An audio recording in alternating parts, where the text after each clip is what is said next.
warahmatullahi wabarakatuh.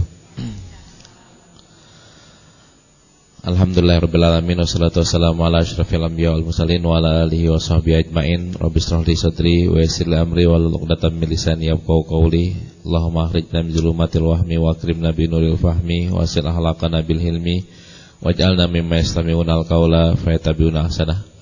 Wa ba'du, bapak-bapak dan ibu-ibu jamaah salat jamaah kajian pusat kajian hadis yang dimuliakan Allah Subhanahu wa taala. Hari ini kita akan sambung lagi kajian kita. Namun sebelumnya sebagaimana biasa kita baca Sayyidul Istighfar terlebih dahulu dengan harapan mudah-mudahan dosa-dosa kita diampuni oleh Allah Subhanahu wa taala. Kita baca Sayyidul Istighfar 3 kali, kita sambung dengan raditu billahi rabbah. Bismillahirrahmanirrahim. Allahumma anta rabbi la ilaha illa anta khalaqtani wa ana abduka wa ana ala ahdika wa wa'dika mastata'tu a'udzubika min syarri ma sana'tu abu'u laka bi ni'matika alayya wa abu'u laka bi dzambi faghfirli fa innahu la yaghfiruz dzunuba illa anta. Allahumma anta rabbi la ilaha illa anta khalaqtani wa ana abduka wa ana ala ahdika wa wa'dika mastata'tu a'udzubika min syarri ma sana'tu abu'u laka bi ni'matika alayya wa abu'u laka bi dzambi faghfirli fa innahu la yaghfiruz dzunuba illa anta. Allahumma anta rabbi la ilaha illa anta khalaqtani wa ana 'abduka wa ana ala ahdika wa wa'dika mastata'tu a'udzubika min syarri ma sana'tu abu'u laka bi ni'matika alayya wa abu'u laka bi dzambi faghfirli fa innahu la yaghfiruz dzunuba illa anta. Raditu billahi rabba wa bil islami dina wa bi Muhammadin nabiyya. Raditu billahi rabba wa bil islami dina wa bi Muhammadin nabiyya. Raditu billahi rabba wa bil islami dina wa bi Muhammadin nabiyya. Baik, kita sambung dulu dengan kajian kitab Riyadhus Shalihin. Setelah itu baru Bulughul Maram. Setelah itu baru tes hafalan ya. Tes hafalannya mudah-mudahan udah ada yang hafalannya ada yang nyangkut gitu. Dan untuk Riyadhus Shalihin kita coba untuk yang baca bukan saya, yang baca adalah teman-teman sekalian. Sambil belajar cara bacanya gimana, intonasinya seperti apa. Nanti gantian bacanya. Kan jadi ada mulai bisa kalau umpamanya salah-salah mah biasa ya, namanya juga orang belajar pasti ada kekurangannya. Dan kalau udah lancar ikut saya di hari Minggu pagi. Sekarang kita hadis nomor 299.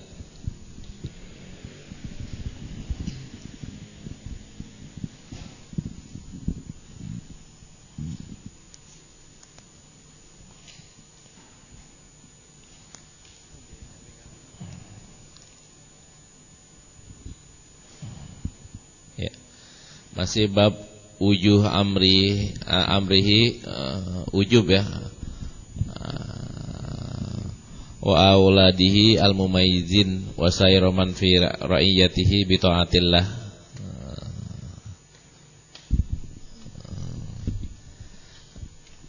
Ke 299-nya sudah atau belum? Ya.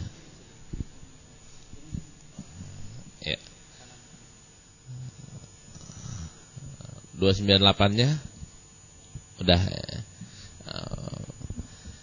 Baik, kita dengerin dulu bacaannya. Baik, silahkan. Bismillahirrahmanirrahim.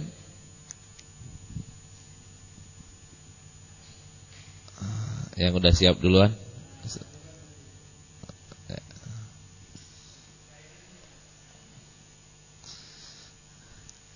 Atau layar boleh, ini boleh.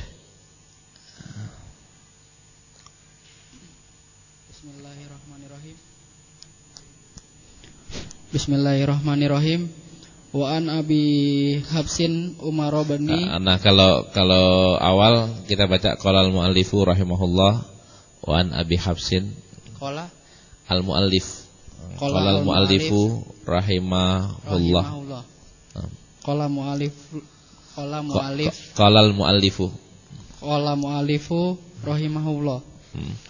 Qala wa an Abi Habsin Umar bin Abi Salamatan Abdillahi bin Abdil Asad. Robi bi Rasulillahi sallallahu alaihi wasallam qala kuntu gulamang fi hajri Rasulillahi sallallahu alaihi wasallam wa kanat yadi tati sufis sohfa faqala li Rasulillahi sallallahu alaihi wasallam ya gulam samillahi ta'ala wa kul biyaminika wa kul mimma yalika famazalta tilka tikmati famazalat tilka tikmati ba'du muttafaqun alaih. Ya. Bacanya ini nanti diterusin dulu biar keduanya udah lebih lancar. Ya kan? Hadis ini kan babnya tentang kewajiban seseorang yang sudah mukallaf untuk memerintahkan atau menjaga atau mengkondisikan keluarganya untuk tetap mengikuti sunnah. Kan seperti itu babnya ini. Siapa yang di bawah kekuasaannya, ya istrinya, anaknya, pembantunya. Nah, yang sekarang ini kalau yang di sini cucunya ya. Hadis yang pertama 298 adalah cucu. Cucu salah makan atau makanan yang enggak boleh dimakan oleh cucunya Rasulullah, diingetin, dibilang buang-buang. Kan Hasan makan uang korma zakat. Rasulullah kan enggak boleh makan korma zakat. Terus ketika mau makan Rasulullah bilang jangan buang. Ini kan tanggung jawab Rasulullah kepada cucu. Nah yang sekarang ini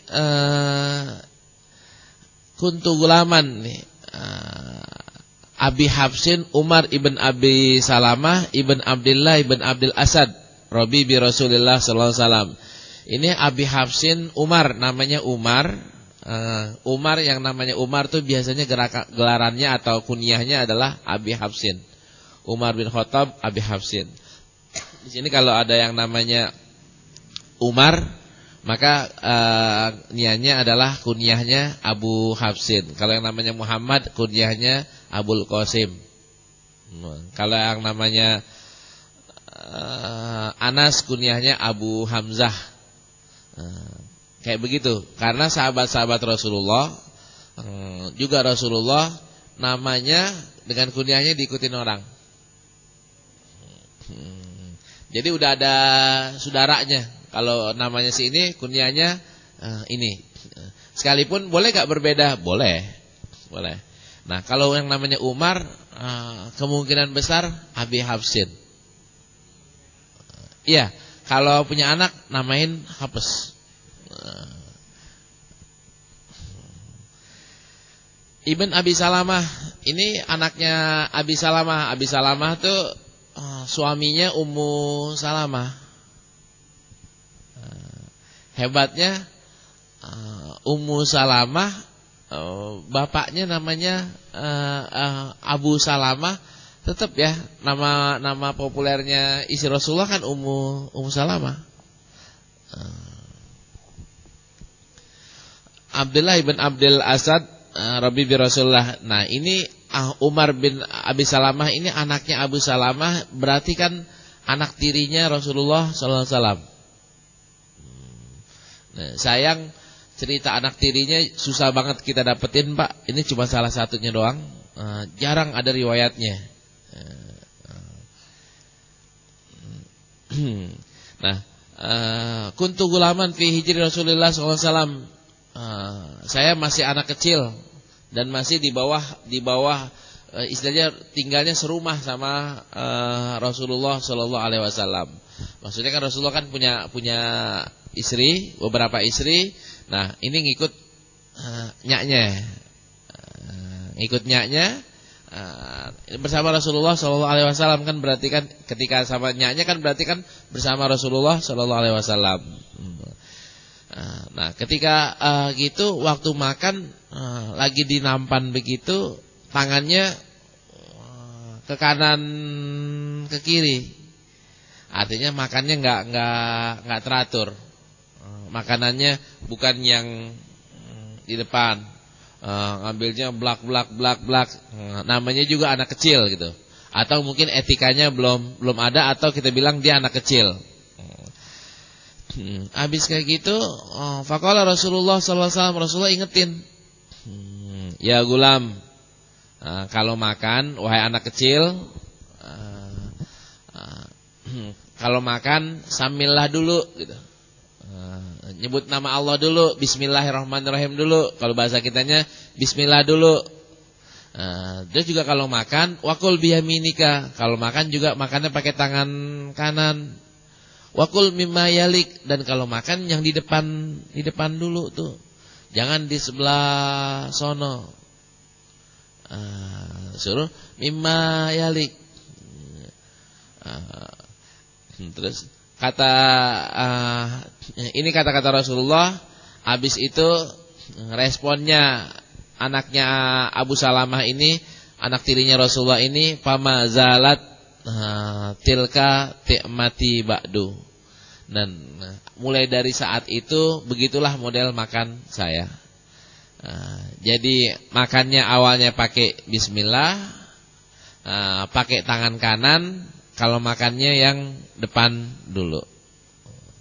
Kalau lauknya nih, lauknya ada di sono gimana nih? Ada di seberang sono. Ini yang hebat Jepang. Jepang hebat pakai puter. Kalau dipakai diputer kan jadi kan ada di depannya, Pak. Kalau kayak begini kan banyak ya, kelihatan tamaknya, kelihatan ada kesan tamak, kelihatan. Boleh jadi ada kotornya, ada kalau ini ya, kalau saya suka makan, orang-orang pada makannya kan bajunya begini, Pak. Kita makan nasi kebuli atau nasi sayur, ini kan jadi kena inian. Kalau kita ngambil yang di depannya, tapi kalau kita ngambil yang di depan kita persis, kan enggak kotor. Kenapa? Cuman sambal doang sama acar. Kalau kita pakai model Jepang kagak, geser aja, puter. Sambal. Jadi sunnahnya yang Jepang yang iniin. Kita bukan ngikutin Jepang, akan tapi kita ngikutin teknologi yang digunakan Jepang. Dan Jepang ternyata benar tuh, pakai muter. Dan saya makan di Malaysia itu banyak banget mejanya yang begitu, Pak. Di kita sempat beberapa, tapi udah nggak model lagi ya. Kapan itu pernah berapa kali saya makan di rumah orang pakai model puter.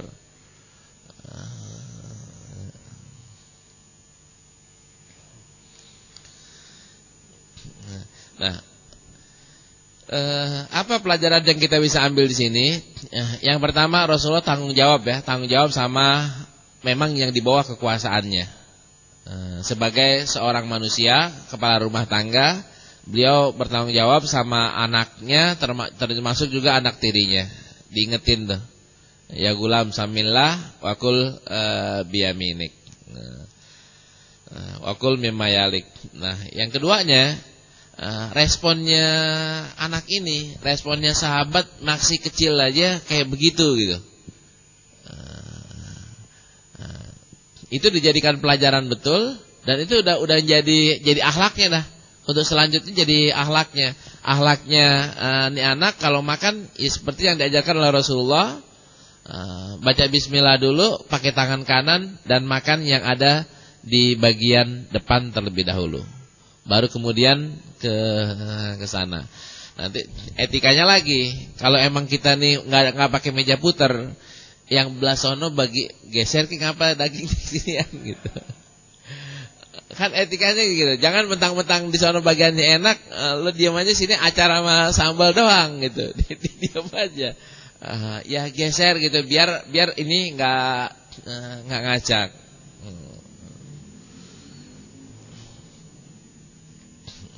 Baik, itu hadis yang pertama ya.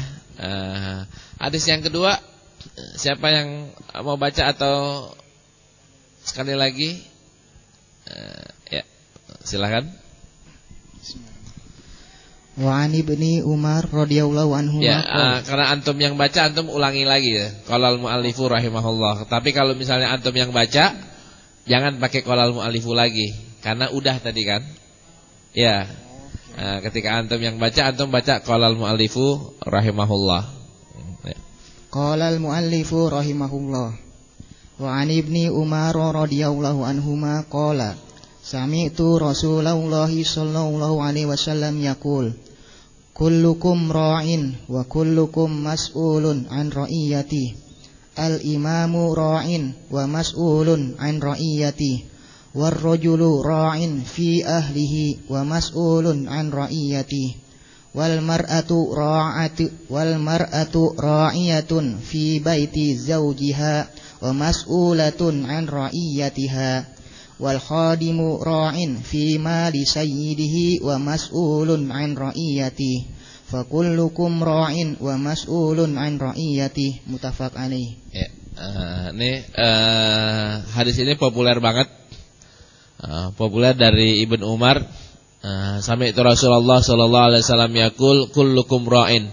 Semua kalian pemimpin dan semua kalian mas'ulun an ra'iyatihi. Status kita semuanya menjadi ra'in dan semua kita menjadi mas'ulun an ra'iyatihi. Dan kan kita sangka pemimpin itu adalah imam ya. Pemimpin itu adalah presiden atau gubernur. Ternyata dalam konsep Islam ra'in di sini bukan cuman imam, bukan cuman gubernur atau presiden, akan tapi al-imamu ra'in wa mas'ulun an ra'iyatihi. Betul, pemimpin itu adalah ra'in wa mas'ulun an ra'iyatihi, presiden bertanggung jawab terhadap rakyatnya. War rajulu fi ahlihi wa mas'ulun an ra'iyatihi. War rajulu ra'in fi ahlihi. Seorang bapak juga ra'in. Seorang laki-laki juga ra'in fi ahlihi. Dia tanggung jawabnya, dia pemimpin di keluarganya dan bertanggung jawab terhadap apa yang dipimpinnya, terhadap keluarganya. Wal mar'atu, ternyata juga wal mar'ah ra'iyatun. Perempuan juga jadi ra'iyah, jadi pemimpin. Terus pemimpinnya di mana? Fi baiti zaujiha. Di rumahnya dia jadi tanggung jawab. Wa mas'ulatun an ra'iyatiha. Bertanggung jawab terhadap apa yang dia pimpinnya. Wal khadim ra'in. Pembantu aja juga ra'in. Ra'in di mana? Ra'in fi mali sayyidihi wa mas'ulun an ra'iyatihi. Pembantu bertanggung jawab terhadap harta bendanya tuannya. Wa mas'ulun an ra'iyatihi. Ujungnya ditutup lagi. Ini contoh-contoh simple. Kaidahnya umum lagi, fakullukum ra'in wa mas'ulun an ra'iyatihi. Dari yang paling atas ini presiden ya, al-imamu kan presiden, ra'in, sampai yang paling bawah. Paling bawah siapa? Al-khadim. Al-khadim ini kan bahasa Arabnya itu kan pembantu. Kalau kita bahasa sekarang, menteri, pembantu presiden. Kalau bahasa kita sekarang nih, karyawan ya. Karyawan kan dalam tanda petik khodim. Khodim terhadap perusahaan yang dia ada di situ. Maka dia juga bertanggung jawab terhadap apa yang dia pimpinnya, apa yang tempat dia bekerja. Nah, tentu wa mas'ulun an ra'iyatihi, kalau dilihat di sini ketika khodim itu dibatasin banget. Ketika khodim kebatasnya adalah fi mali sayyidihi. Ketika khadim. Ketika al-imamu enggak ada batasnya. Presiden batasnya mana? Enggak ada. Artinya batasnya luas banget gitu. Beda banget antara presiden sama pembantu. Pembantu tanggung jawabnya lebih kecil. Kalau presiden tanggung jawabnya besar. Ini lihat lagi antara ar-rajulu dengan al-mar'atu. Ar-rajulu ini kan sekarang bapaknya, suaminya. Al-mar'atu istrinya. Lihat teks hadisnya. War-rajulu ra'in fi ahlihi wa mas'ulun an ra'iyatihi. Ini dibatasi fi ahlihi. Kalau ini kan enggak ada batasnya, Pak. Yang imam semua. Kalau seorang laki-laki dibatasin fi ahlihi, keluarganya doang. Wa mas'ulun an ra'iyatihi. Perempuan dibatasi lagi. Perempuan dibatasi adalah ra'iyatun fi baiti zaujiha. Dia bertanggung jawab di rumahnya. Soal bagian luarnya ini yang kadang-kadang nggak disetujui sama perempuan-perempuan sekarang. Katanya menurut teks ini perempuan hanya bertanggung jawab di menteri dalam negerinya lah. Karena kalau ini bagian luar domestik ini luar. Harusnya perempuan juga ikut bertanggung jawab juga di luar. Karena itu mereka minta bagian untuk menjadi wakil rakyat 30%-nya. Alasannya jangan cuman bertanggung jawab di sektor dalam tuh. Akan tapi sektor luar juga perempuan harus bertanggung jawab. Nah, kalau teks hadis ini enggak gitu. Kalau perempuan di sini hanya bertanggung jawab ke kedalaman, yang bagian luarnya bisa dijawab lagi, Pak. Saya jawab lagi, kalau mar'ahnya jadi imam, maka kan di sini jadi ra'in atau ra'iyah. Kalau mar'ahnya sebagai ibu rumah tangga, maka dibatasi fi baiti zaujiha. Ketika mar'ahnya ini berubah menjadi imam, maka tanggung jawabnya jadi agak lebih besar. Laki-laki sebagai kepala rumah tangga, tanggung jawabnya kecil. Hanya di dalam rumah tangganya dia doang. Tapi ketika laki-laki itu menjadi imam, maka tanggung jawabnya jadi besar. Terus khadim, pembantu, tanggung jawabnya lebih kecil lagi. Hanya fi mali sayyidihi. Soal proposal yang ngajuin bukan dia. Soal nyari proyeknya bukan dia, tapi soal jaganya dia gitu. Soal nyarinya enggak. Tapi soal menjaganya iya. Nah, di ujungnya siapapun Anda, apapun statusnya, tetap kok kalian itu semuanya adalah ra'in wa mas'ulun an ra'iyatihi, sesuai dengan status dan kedudukannya masing-masing.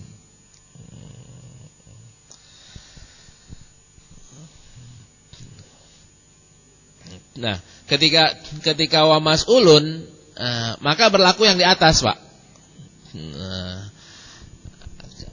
Rasulullah mas'ul terhadap anaknya, termasuk anak tirinya. Maka ketika anak tirinya salah, dia negur. Beliau negur, beliau memperbaiki, beliau mengajarkan. Begitu juga dengan kita. Kalau kita start di satu tempat, ternyata di situ ada kesalahan, ya kita berkewajiban untuk mengingatkan. Mengingatkan sesuai dengan yang di atas ini.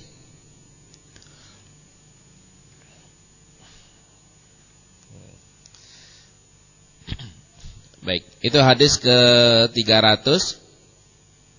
Sekarang kita beranjak ke hadis berikutnya, hadis ke-301. Silakan gantian bacanya. Yang ya. Awas ya. Bismillahirrahmanirrahim. Qala al-mu'alliku rahimallahu qala wa an Amru ibni Syu'aib an abihi an jaddihi sallallahu radhiyallahu anhu qala qala Rasulullah sallallahu alaihi wasallam muru auladakum bis salati wa hum abna'u sab'i sinina wadribuhum 'alaiha wa hum abna'u 'ashrin. Ya. Wa farriqu bainahum fil mawdaji' haditsun hasan rawahu Abu Dawud bi isnadin hasan. Ya, hadis ini hasan diriwayatkan oleh Abu Dawud dengan sanad yang hasan dari ini enaknya nih dari Amr bin Syu'aib, tapi bukan beliau, tapi an abihi an jaddihi. Kan harusnya kalau yang lain-lain kenapa enggak dari kakeknya ini Abdullah bin Amr bin As. Kenapa enggak langsung dari kakeknya? Tapi ini Amr bin Syu'aib, kakeknya kan belum disebutin nih Pak. Kakeknya kan belum disebutin. Dari bapaknya berarti Syu'aib. Dari kakeknya namanya enggak disebutin. Nah, ini termasuk kelompok-kelompok orang-orang yang ngeriwayatin cucu anak dari bapak dari kakek. Ini hadisnya populer banget. Nah, cuman ada yang bilang ini riwayatnya beliau ini bukan pakai dengar, akan tapi pakai wijadah. Jadi Amr bin Syu'aib ini punya kotak peninggalan dari bapaknya, peninggalan dari kakeknya. Kotak ini isinya riwayat, isinya hadis. Nah, beliau meriwayatin, gimana riwayatinnya? An abi an jaddi. Ya. Dari bapaknya, dari kakeknya. Nah, orang pada ngeritik ini wijadah, bukannya riwayah. Jadi Amr bin Syu'aib enggak mendapatkan dari bapaknya secara omongan, secara riwayatan. Akan tapi tadi itu di kotak mana peninggalan kakeknya. Peninggalan kakeknya jatuh ke bapaknya, jatuh ke cucunya. Karena itu diperdebatkan, akhirnya ini wijadah kan boleh, asal wijadahnya kan bukannya ada pemalsuan di sini. Ini tetap boleh.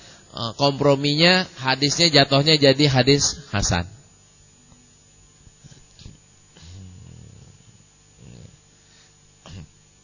Saya ulangi untuk yang kasus ini. Kalau kita lihat yang inilah nih. Ini ada bapaknya, sanadnya kenapa satu nih? Ini kan satu doang, Pak. Atau yang sebelumnya An Ibni Umar, kan sanadnya cuma satu. An Ibni Umar doang. Kalau di sini kenapa 3? Kenapa enggak disebutin An Jaddihi doang? Tapi kenapa ditarik dari tabi'in ya? Beliau termasuk tabi'in. Dari bapaknya, dari kakeknya. Kasusnya kayak tadi itu. Paling enggak Imam Nawawi juga pengen ngisaratin bahwa yang ditinggalin jangan cuma emas doang, jangan cuma harta benda, jangan cuma sertifikat tanah doang, akan tapi juga buku yang ditinggalin. Kan ini kan yang ditinggalin kan buku, Pak. Buku anaknya jadi baca kan? Jadi baca, jadi an abihi an jaddihi. Zaman sekarang yang paling mahal sertifikat. Kalau zaman dulu yang paling mahal termasuknya adalah kitab. Kitab mahal. Nah, ini ngwarisin kitab. Baik. Ini jadi dari kakeknya ya.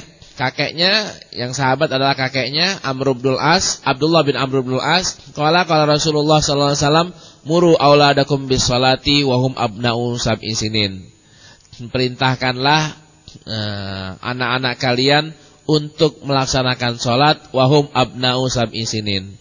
Mereka usianya 7 tahun. Wadribuhum alaiha, dan pukullah mereka kalau tidak melaksanakannya ketika wahum abna'u ashrin, ketika usia mereka sudah 10. Ketika umur 10 wafarriqu bainahum fil madaji'i. Kalau udah umur 10 kamarnya harus pisah. Kamarnya harus pisah, yang satunya di kamar satu, yang satu di kamarnya satu lagi. Yang repot kan ini, Pak. Yang repot ini banyak hal ya. Kamarnya cuma satu. kamarnya cuma satu, ya bapaknya tidur di situ, nyaknya tidur di situ, anaknya tidur di situ. Banyak gak terjadi di sini kasus incest ya, incest. Kasus incest dari mana ceritanya? Kan ini kebanyakan karena ini. Ya gimana nggak jadi incest kan karena kasusnya dia nonton inian, terus terjadi sentuhan yang ada dua kasusnya. Incest jadi, maaf kalau bapak ini anak apa namanya Pak? Bapak ngerjain anak.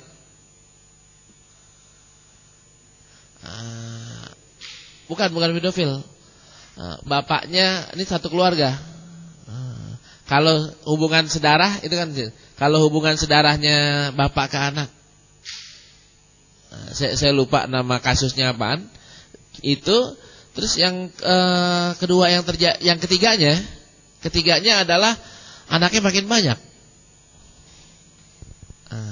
Silahkan cari tahu orang kaya yang kamarnya 5. Anaknya pasti lebih sedikit dibanding orang miskin yang kamarnya cuma 1.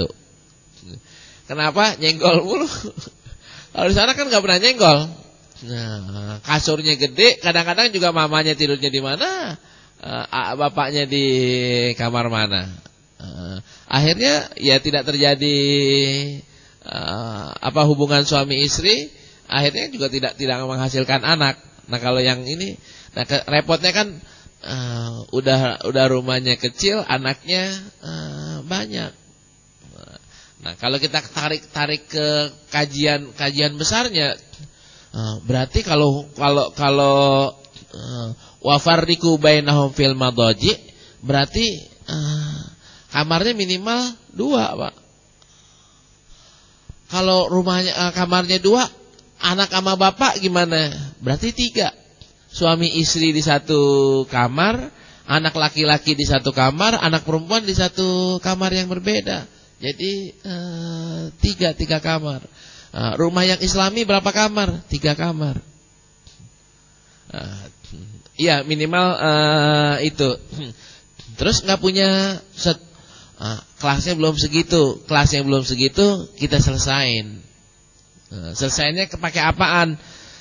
Pakai kekuatan yang paling ampuh, yaitu kekuatan doa.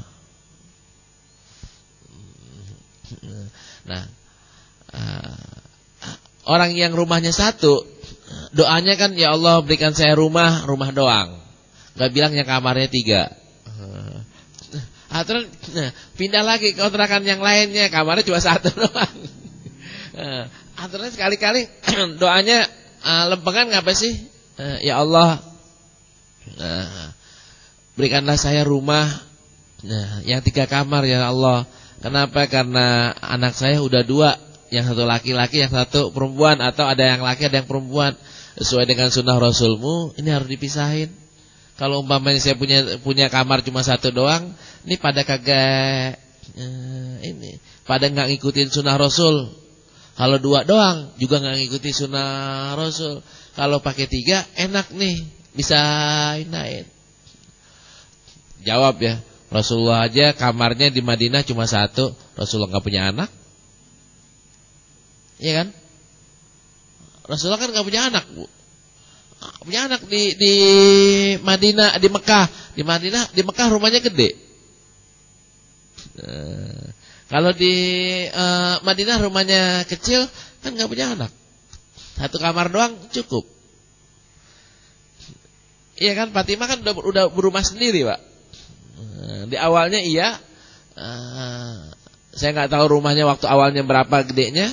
Ketika istrinya nambah kan jadi digaris tuh, dipotong. Karena kan semuanya dijajar dijajar samping masjid. Samping masjid. Jadi yang gedean dipotong buat si kamarnya sebulan. Ini buat kamarnya Fatimah di samping kamarnya Aisyah kan Fatimah, sebelah siniannya Ummu Salamah.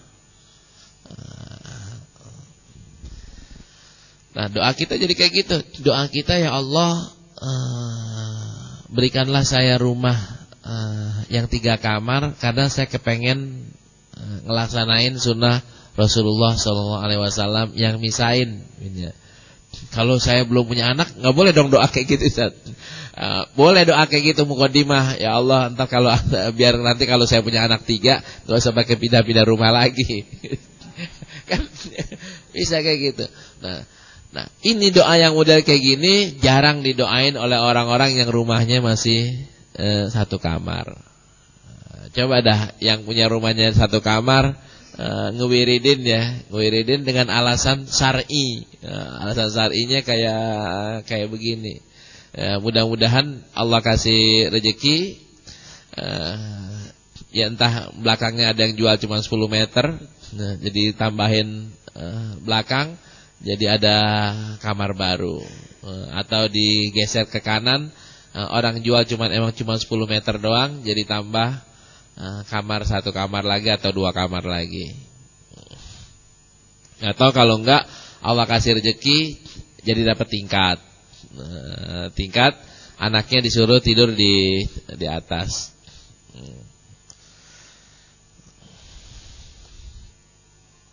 Nah, ada permasalahan, kita bahas permasalahannya di hadis yang berikutnya aja, soal muru auladakum bisolati wa huwa abna'u sab'i sinin.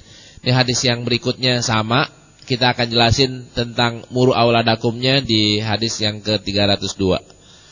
Baik, silakan yang 302. Ya.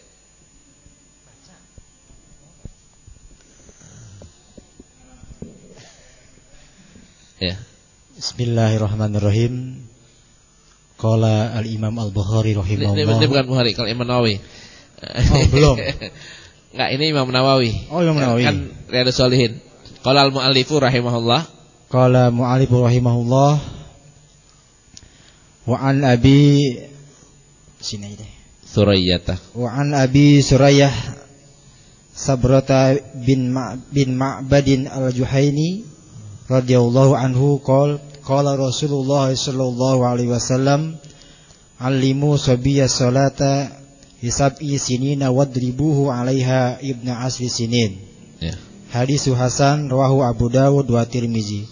Wa qala hadisu hasan wa labdu Abi Dawud muru as-sabiyya bis salati idza balagha sab'a sinin. Ya. Shadaqallahul azim. Ya. Baik, ini kan namanya susah ya, Abi Surayyata Sabrah bin Ma'bad. Ini ngapalin juga susah nih. Nama Abi Surayyah kan enggak familiar sama kita. Karena itu yang nanti kita hafalin kan nama-namanya yang gampang diucapin, gampang diingat. Dari Abu Surayyah yang nama benarnya adalah Sabrah bin Ma'bad al-Juhani radhiyallahu anhu qala Rasulullah sallallahu alaihi wasallam alimu asabiyya. Di sini kan ada muru, ada alimu. Alimu artinya ngajarin, muru artinya perintahkan. Mirip, bisa sama, bisa beda. Kalau alimu kan ngajarin. Berarti kita mulai ngajarin sholat umur 7. Kalau alimu. Kalau muru udah bisa dia. Udah bisa sholat. Cuman udah mulai disuruh. Berarti ngajarinnya kapan? 6 atau 5. Murunya 7. Kalau alimu ngajarinnya kapan? 7. Alimu auladakum alimu sobiyya as-salata li sab'in sinina.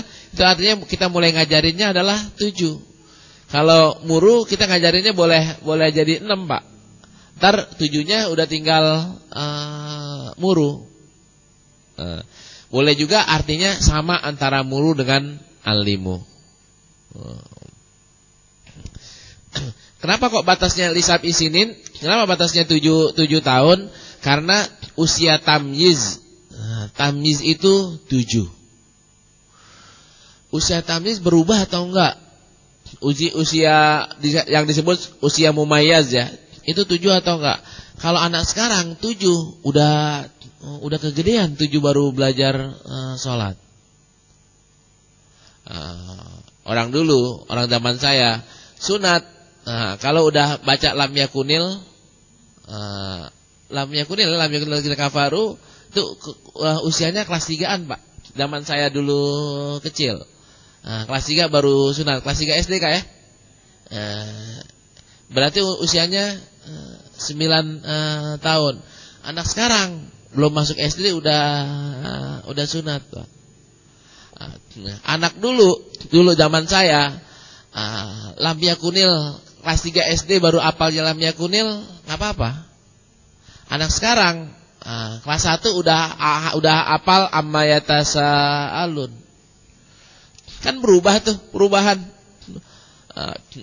Saya ingat banget zaman saya dulu kelas 4 hitungan 200 tambah 201 tambah itu masih belum lancar, Pak. Zaman saya dulu kayak begitu. Anak sekarang, anak SD aja udah lancar banget. Kita ingat ya yang yang zaman usia saya. Ingat kan baca alif bata atau baca ABC itu yang disambung. Kelas 3 kan kita masih belajar nulis yang buku ada tiga baris ya kan. Kelas 3 ya Bu ya. Ya. Zaman sekarang itu udah ditinggalin kayak gitu. Nulis bagus itu. Apakah ini nggak jadi berubah? Nggak jadi berubah bahwa anak-anak usia itu diturunin sedikit. Dan ternyata sebenarnya sekolah-sekolah kita sudah nurunin, Pak ya. Anak TK udah diajarin alimu auladakum as-sholata. Bagian alimunya udah, bagian murunya belum. Nah, bagian sampai murunya dinaikin tetap jadi sunnah tamyiz jadi 7. Tapi alimu udah turun mulai dari kelas 5 umur 5 tahun sudah mulai alimu. Dan terima kasih. Banyak juga orang yang anaknya 4 tahun udah diteng-teng ke masjid kan? Rasulullah juga anaknya Umamah segala macam itu masih kecil udah diajak ke masjid. Umamah, Hasan, Husain masih kecil udah di gendong ya, gendong bahkan Pak Haji. Nah, udah sunat nih, Bu Farel belum udah sunat belum masuk SD udah sunat. Kita dulu kelas 3 SD baru sunat. Nah, beliau udah diajak-ajak ke masjid ya. Farel udah diajak-ajak ke masjid, umurnya baru berapa? Belum 7 tahun, mau 6 tahun. Nah, zaman teks hadis ini kan 7 tahun kita disuruh ke masjid. Berarti kelewatan. Bahasa pertemuannya adalah batas akhirnya kita mulai menyuruh adalah 7. Kalau kita mau tarik ke bawahan silahkan. Tapi batas akhirnya 7. Terus batas mukulnya wadribuhu adalah 10 sebelum menjelang balik. Usia baliknya adalah perkiraannya 12. Maka 10 sudah harus pakai hukuman. Wadribu kan artinya kan hukum. Hukum itu boleh pakai pukul, boleh pakai yang lainnya, tergantung dari psikologinya masing-masing. Nah, sekarang anak SD di sini umur berapa, Pak? Enggak, yang pada kelas 5 udah ada yang balik itu. Umur berapa? 10. Umur 10 udah balik, Pak. Kalau teori di sini kan belum balik. Teori di sini, tapi pakai teori Aisyah udah balik. Aisyah 9 udah balik. 7 belum balik. 9 sudah balik. Anak kita ada yang baliknya 13, terutama orang-orang lama. Umumnya adalah yang perempuan 13, yang laki kadang-kadang 14. Nah, sekarang ini kan geser ke bawah, Pak. Umumnya udah mulai 11 sudah mulai balik, bahkan ada yang 10. Nah, kita mengantisipasinya gini.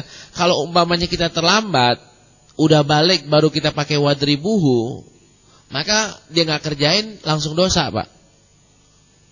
Tapi kalau umpamanya kita menjelang dia balik, dia masih nggak ngerjain dalam tahapan-tahapan pemindahan dari terbiasa menjadi pelajaran, dia nggak sholat sekali masih enak, masih nggak dosa. Nah, walhasil dari dua hadis ini kita tarik, silakan ajari anak-anak salat di usia yang lebih dini lagi, bukannya 7. Silakan menggunakan peringatan-peringatan di bawah.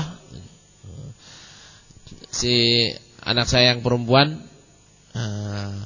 masih usianya belum 10. Itu kalau nggak sholat dipukul, itu protes. Dia belum balik sekarang, usianya 11 atau 12 tahap. 2002 12 ya, 12 tahun. Belum balik.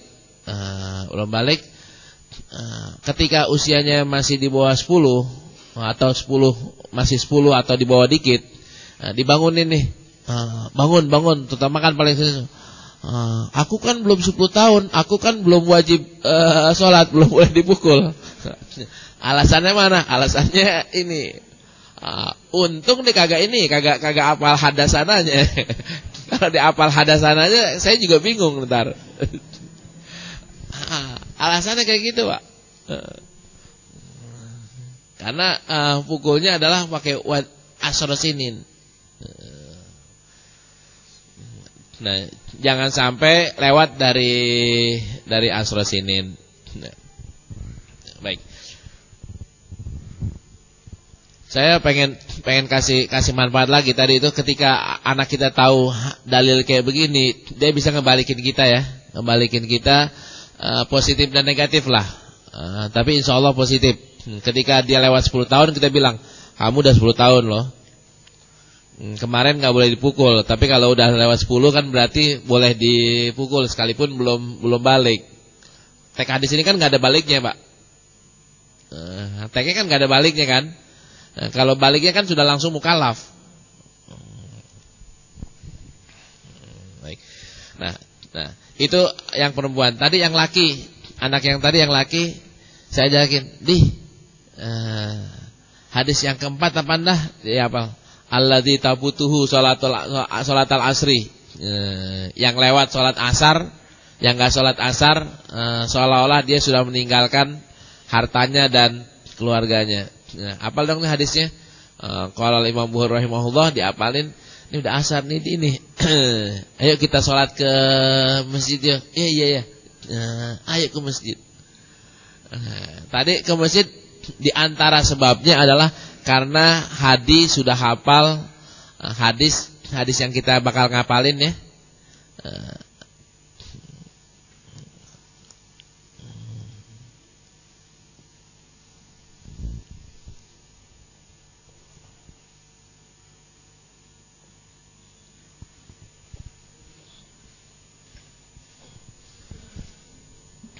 Ya, hadis ini klik emailnya dapat kan ya, apalnya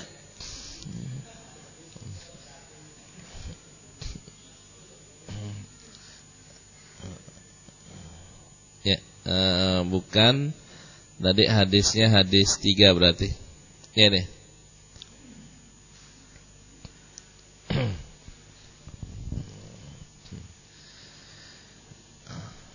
Alladzi tabutuhu salatul asri karena ma witra ahluhu, kayaknya ahluhu wa maluhu. Ini juga nanti berjamaahnya dihilangin ya, karena enggak ada salat jamaahnya, Ustaz. Ini terjemahan yang salah. Nah. Ya. Ini anak saya tadi apal. Qala Imam Bukhari rahimahullah, hadatsana Abdullah bin Yusuf qala akhbarana Malik an Nafi' an Abdullah bin Umar radhiyallahu anhuma anna Rasulullah sallallahu alaihi wasallam qala alladzi tafutuhu salatal asri ka'annama wutira ahluhu wa maluhu. Apal, akhirnya dia salat asar tadi. Salat asar berjamaah. Kita lihat di tag iniannya ahlahu atau wataro dengan wutiro, jadi mabni lil majhul ya. Ketika mabni lil majhul wutiro berarti kan ahluhu kan.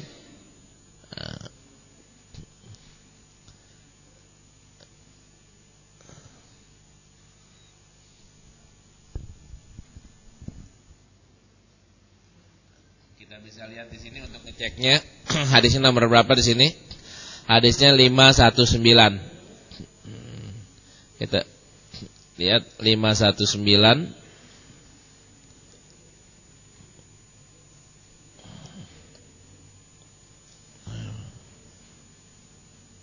Ya, ini dia. Alladzi tabutuhu sholatul asri ka'annama wutira.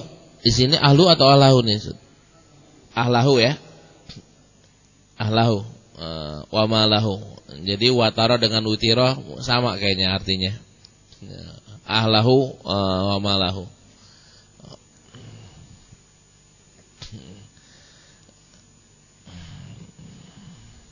Ya. Nah, itu Riyadhus Shalihinnya. Nah, sekarang kita ngambil waktu Riyadhus Shalihin untuk tanya jawab dulu. Abis itu kita coba hafalannya dikit-dikit. Ya, ada yang mau nanya soal hadis kitab Riyadhus Shalihin dulu sebelum masuk ke Arba'in hafal? Ya, silakan. Assalamualaikum warahmatullahi wabarakatuh. Waalaikumsalam. Pak Kiai, saya nanya yang tentang mengajarkan anak. Kan di tempat saya, di rumah saya, kebanyakan keponakan saya main di sana, sampai nginep. Nah, untuk mengajarkan sampai memukul itu yang berhak itu keluarga, orang tuanya, bapak dan ibunya, atau saya sebagai omnya atau kakek dan neneknya? Ya. Nah, gitu. Terima kasih. Assalamualaikum. Ya. Kan ada bermacam-macam tingkatannya. Yang paling berhak adalah bapak. Nah, nanti kakek derajatnya sama dengan bapak. Kakek kan manzilahnya sama dengan bapak. Om manzilahnya sama dengan bapak. Ketika bapak nggak ada, maka om sama dengan bapak. Ketika bapak nggak ada, kakek sama dengan bapak. Kan waris gitu tuh. Bapak ada, om nggak bisa dapat.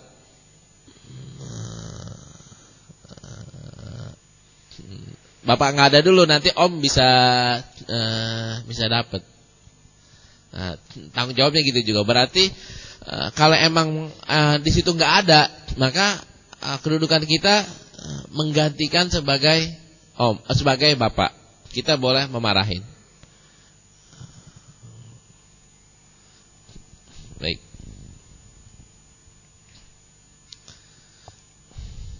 Apalagi kalau umpamanya anak itu tinggalnya bukan di rumah bapaknya, tinggalnya di rumah kakeknya. Maka yang tanggung jawab siapa? Ya kakeknya. Baik. Silakan pertanyaan yang lainnya. Masih seputar Riyadhus Shalihin.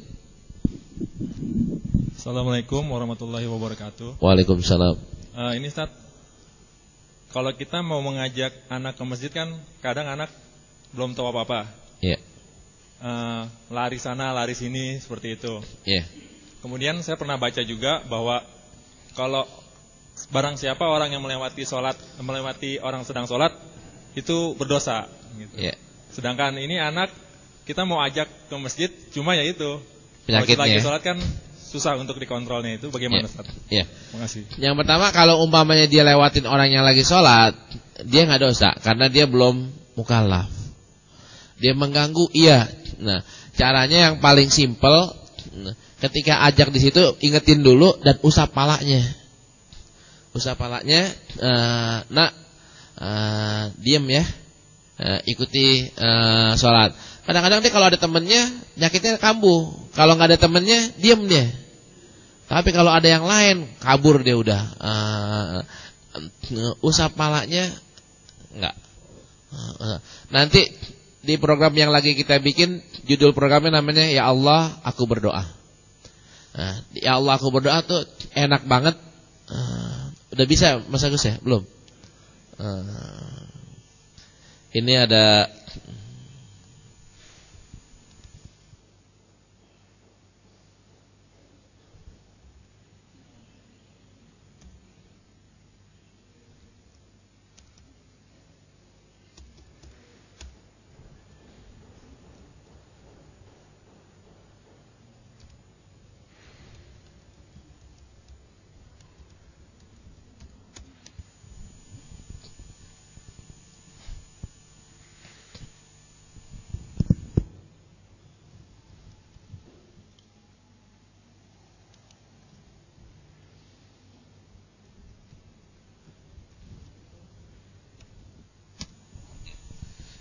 Ini belum jadi tampilannya. Tapi isinya udah banyak jadi, udah 247 tema tentang doa. Hadisnya baru dimasukin 90, Qur'annya mungkin udah sampai 100. Kumpulan doa di sini ada permintaan khusus atau permintaan khusus kayaknya.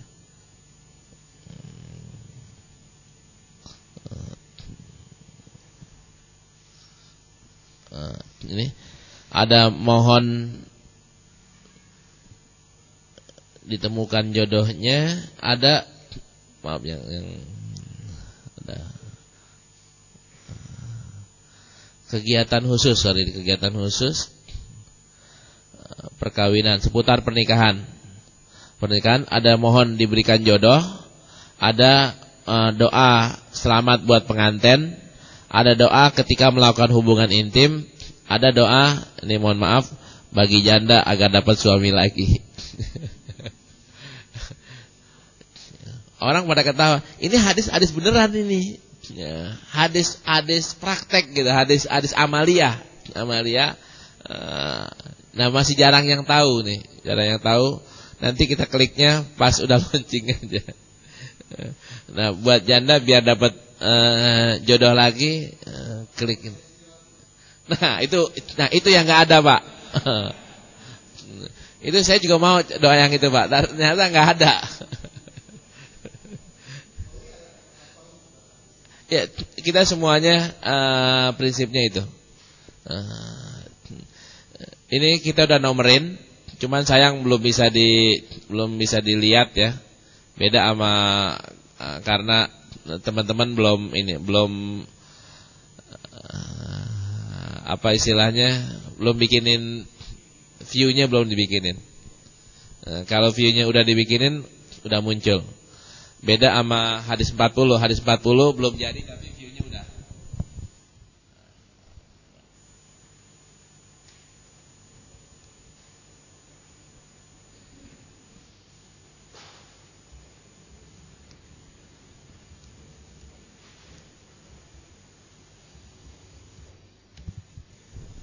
Ini yang lagi udah dibagiin iniannya. Bagi yang pengen lihat terjemahannya, tinggal diklik. Diklik. Ya. Hadis nomor 1. Ini terjemahannya sudah di sini. Di situ belum. Di situ belum karena nggak dikopiin dari sini. Kopiinnya yang simple. Kalau ini kan dikopiin 100 halaman, Pak. Alamatnya hadis40.pusatkajianhadis.com. Hadis satunya tinggal pilih, hadis kedua dan seterusnya. Baik, satu pertanyaan lagi tentang Riyadhus Shalihin. Ya, Ibu silakan. Di belakang. Bismillahirrahmanirrahim. Assalamualaikum warahmatullahi wabarakatuh. Waalaikumsalam. Ustadz, tadi saya akan menanyakan tentang masalah tanggung jawab seorang istri ya, kepada rumah tangga ya, tangganya ya. Bagaimana kalau anaknya ya masih remaja lah gitu ya Ustadz ya. Betul, anak saya masih remaja. Sampai sejauh mana tanggung jawabnya?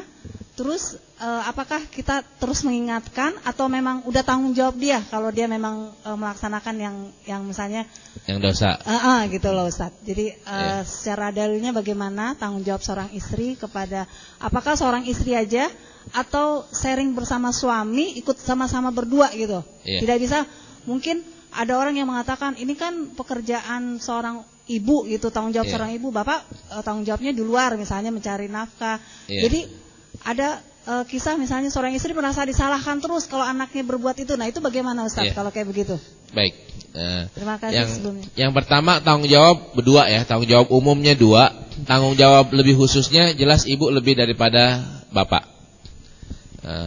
Kalau umumnya adalah anak itu tanggung jawab suami dan istri, bapaknya dan ibunya. Tapi lebih ke kecil lagi, lebih masalahnya disempitin, maka tanggung jawabnya ibu lebih besar dibanding bapak. untuk hal tertentu ibu lebih besar dibanding bapak. Terus sampai di mana nih ibu bertanggung jawab? Sampai usianya balik. Sampai ibu harus mempersiapkan anaknya menjadi solehah atau jadi soleh sampai usianya balik. Terus dilanjutkan pendidikannya sampai usianya rusud. Sampai usia rusud itu ada yang bilang 18, ada yang bilang 21. Kalau udah 21 dia nakal, maka bebannya ke dia. Bebannya ke pribadi dia. Asal selama dari 0 sampai 21 itu ibunya dan bapaknya sudah bertanggung jawab. Ketika dari 0 sampai balik 12 lah kita bilang ya. 12 balik, ibunya tidak tanggung jawab, pendidikannya diabaikan begitu. Terus dia udah berusaha mulai 12 sampai ke 17, itu kan sudah terlambat. Apalagi dia nggak berusaha, dia cuek juga, maka sepanjang usianya dia berbuat dosa, ibu dan bapaknya kena. Presentasenya wallahu a'lam, tapi bagiannya dapat. Bagiannya kan fa bawahu yuhawidanihi au yunasiranihi au yumajjisanihi. Kan bapaknya lah dan ibunya lah yang menjadikan anak itu sebagai orang Kristen, orang bla bla bla bla bla bla. Nah, kasusnya sekarang nih Asmiranda. Asmiranda gimana? Udah tanggung jawabnya dia, bukan tanggung jawab bapaknya. Dia pindah agama, bukan tanggung jawab bapaknya lagi. Karena usianya sudah lewat. Nah, bapaknya udah benar kalau sama siapa yang pacar sebelumnya, Dido Harlino. Kata bapaknya kan nggak apa-apa kalau sama dia. Sama yang ini udah didesak-desak biar pindah agama, tapi ternyata pinteran dia sama. Nah, akhirnya dibohongin kayak gitu, kena lah dia. Kena tanggung jawab siapa nih? Bapaknya dosa atau enggak? Enggak. Ini udah tanggung jawab anaknya sendiri. Kecuali bapaknya tidak menanamkan soal pentingnya agama, dia nggak tanamin, dia dosa. Mungkin itu garis besarnya. Baik. Ya.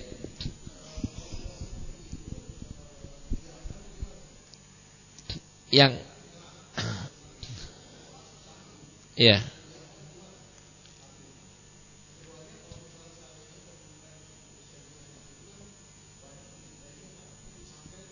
Ya.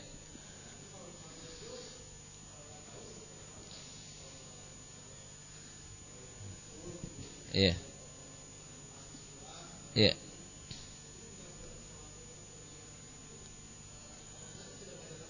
Ya, ya, ya.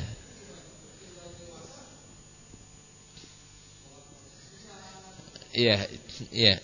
Ya, banyak juga orang tua yang bilang belum lama nih orang tua bilang anak bingung, anak sana keluaran pesantren, sekarang masuknya di IAIN, sholatnya susahnya naudzubillah min dzalik.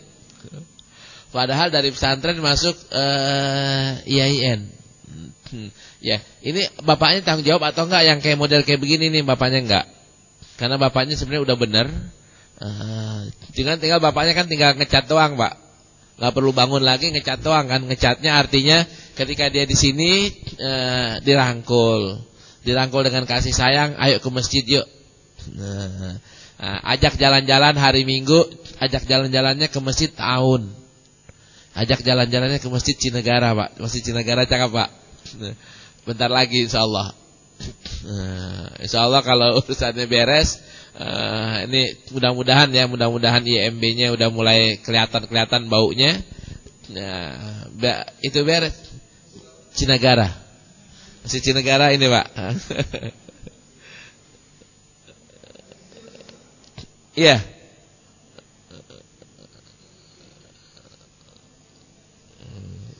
Nama masjidnya belum ada namanya.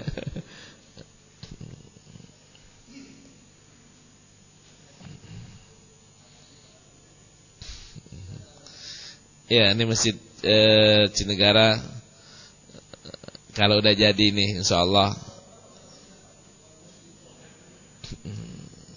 Bentar. Nah, ini dia.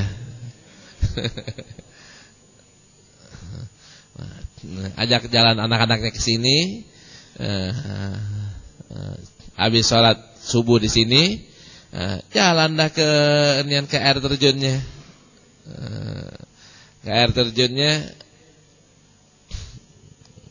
Ya Allah, ini kita dulu salah ya. Yang kita pergi dulu ke sana, salahnya adalah kesiangan sehingga tidak ke sini. Yang keduanya emang belum ada yang nyampe sono ya. Ini pesantrennya Pak.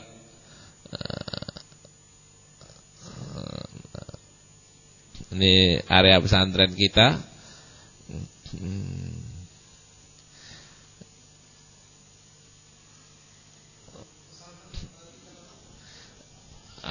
Belum Pak, belum jadi. Belum jadi. Amin, amin. Ini punya kita Pak, punya pusat kajian hadis. Lagi dibangun, lagi dimulai dibangun ya. Dan yang bapak-bapak belum pada lihat, ini naik sedikit, jalan terus. Nih Hadi senang banget. Nah, kita alhamdulillah kita udah DP dan udah urusannya sampai udah kecamatan. Tinggal kita bikinin sertifikat, bayar dulu, lunasin dulu, sampai jadi lunas terus kita upayain sertifikat. Sebentar lagi aja di sini. Ini mudah-mudahan nyampe sini. Di sini Mas Heru. Ini kita udah beli nih 2.500 meter. Ini pas ini. Nah, airnya kayak gini. Ini airnya ini dia. Tajri min tahtihal anhar. Ini sepanjang ini kita beli 2.500 meter. Dan kita kalau udah rapi pembayarannya, kita akan minta bikinin saung Pak di sini, saung kecil. Airnya kita akan pakai untuk mikrohidro ya. Anak-anak latihan bikin kincir air, terus pembangkit listrik dari air mereka bikin sendiri. Nanti di sana tinggal praktekin.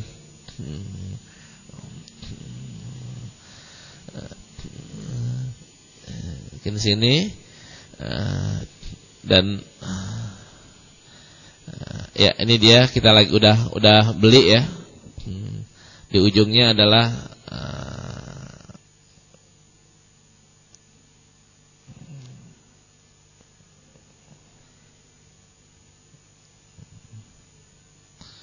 ya, ada air terjunnya.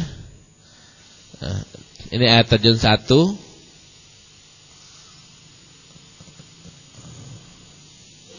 Kecil yang ini. Tetangganya ada yang lebih gede. Nah, ini lebih gede.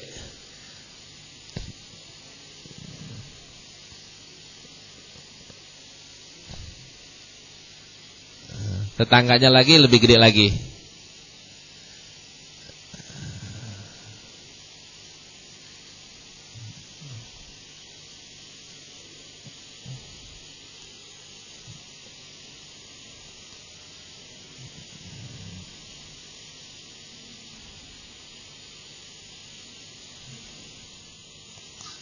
Nah, ini yang paling gede.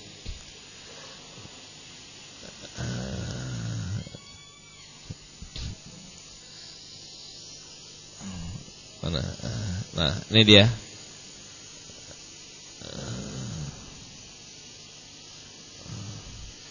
Nah, kayak gini insyaallah cakep.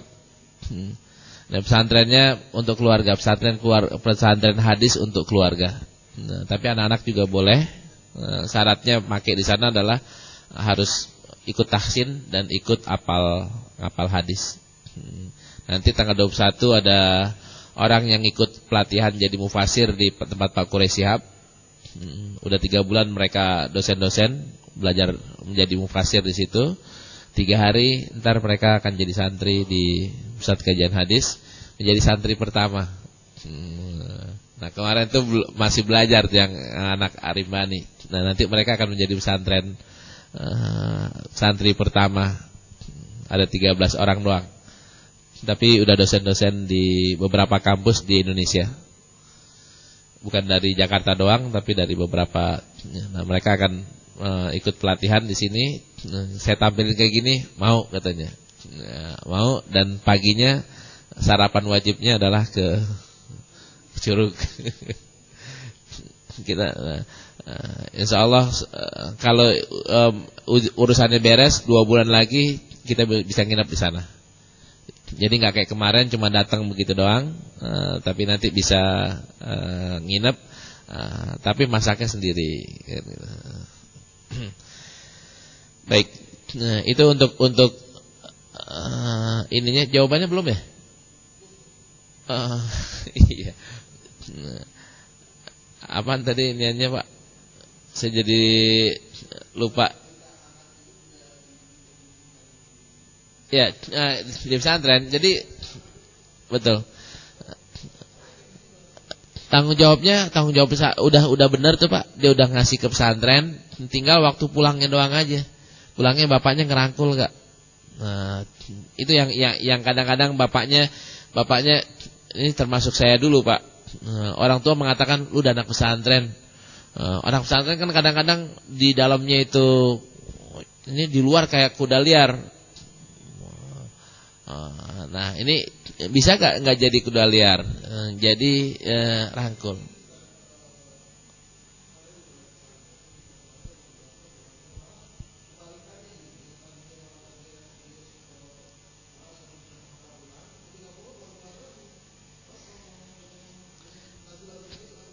Iya, karena dia katanya di sana nggak boleh, di sini boleh.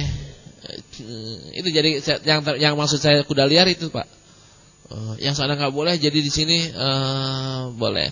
Di pesantrennya itu mungkin kurang penekanan soal moralnya Pak. Yang ada adalah penegakan disiplin. Dia akan benar ketika udah 17 ke atas Pak. Dia akan benar lagi nih. Sekarang masih goyang, masih kanan kiri. Tapi ntar udah ke atas mulai sadar. Kembali lagi insyaallah. Amin. Baik. Ini ya yang tentang Riyadhus Shalihinnya. Kita masuk ke sini dulu, ke hadis